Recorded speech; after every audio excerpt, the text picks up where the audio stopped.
So that was good, and we're happy that you're here. Take your bulletin here and look at our announcements for today. Ladies, you're invited to a baby shower for Sarah Smith on Sunday, April the 15th at the Fireside Room. We're going to have a spring revival here, April 23rd to 26th. You see the picture there. Happy to have Dave and Carol Ross home from Indonesia for a while during their furlough. Mother's Day luncheon coming up, and I believe another men's breakfast is coming up on May 6th, men's prayer breakfast. You see there on May events of things that are coming up.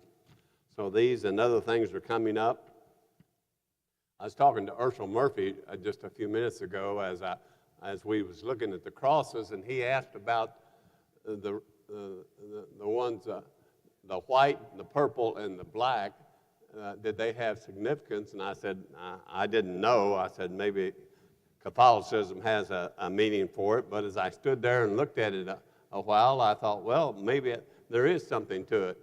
Maybe the white robe over here would be the thief that was saved while on the cross and said, remember me when you come into your kingdom. Of course, the other thief, he was not saved. And the purple on the cross where Jesus was crucified, maybe that is representing King of the Jews, because that's why he was crucified, according to Pilate and others, that he was saying that he was King of the Jews. So maybe those are the colors that are represented there in that.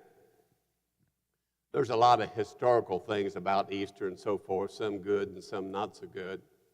One of the things that I have read, it's not in the Bible, but it probably was true, during the period of time right after the resurrection, maybe during those 40 days that he appeared before he went back to heaven, when the believers would meet each other on the road, and as they walked and the other one would come to them, they would have a phrase that they would say to each other. And the phrase is this: he is risen. And the other one that would become meeting them would say, he is risen indeed. So that certainly would go along with the resurrection. And as we think about when Jesus said, because I live, ye shall live also. You know, sometimes people come to a teacher or to a preacher and they'll say, do you really believe so-and-so? You know, something in the Bible that they don't understand, or they say, do you really believe that? They might come up and say this: do you really believe in a literal bodily resurrection? And my answer is absolutely. And you say, why absolutely? Well, before the preacher comes here in a few minutes, turn to Acts chapter 1, verse 3. Acts chapter 1, verse 3. This phrase is only used here, no place else in the Bible. But it is used to show of a certainty of the truth, that absolutely true. It has been established. It is the foundation of the faith.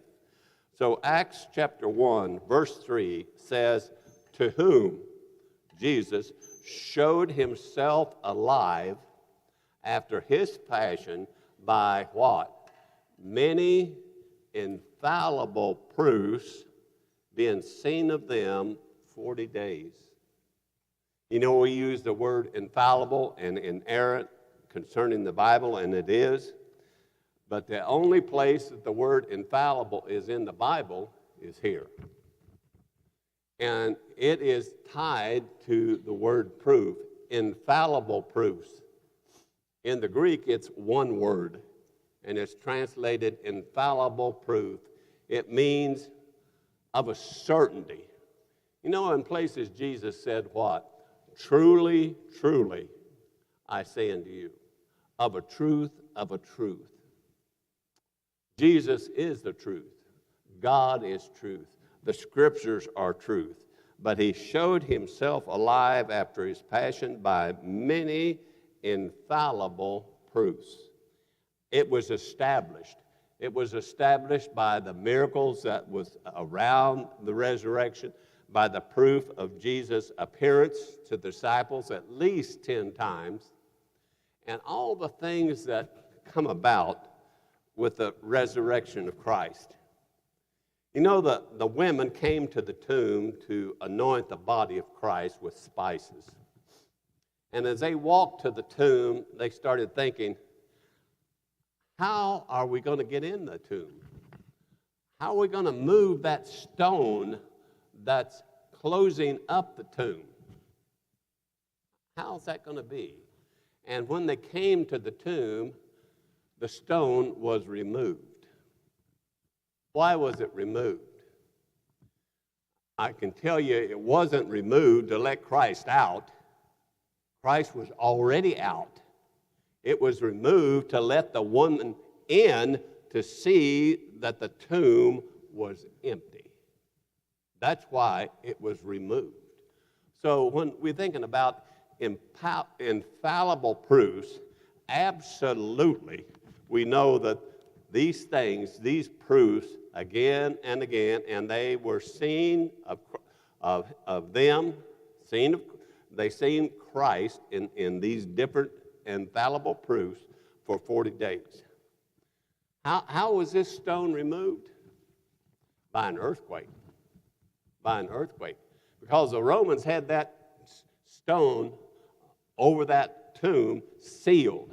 How did they have them sealed? I don't know. Maybe some kind of something that they put around it to see whether it was removed or whatever. But they were guarding the tomb to see that nobody came to the tomb and stole the body. But guess what happened? God caused an earthquake, removed the tomb, and what happened to the soldiers? They're laying over on the side as dead men. They don't even know what happened. They're responsible to see that nobody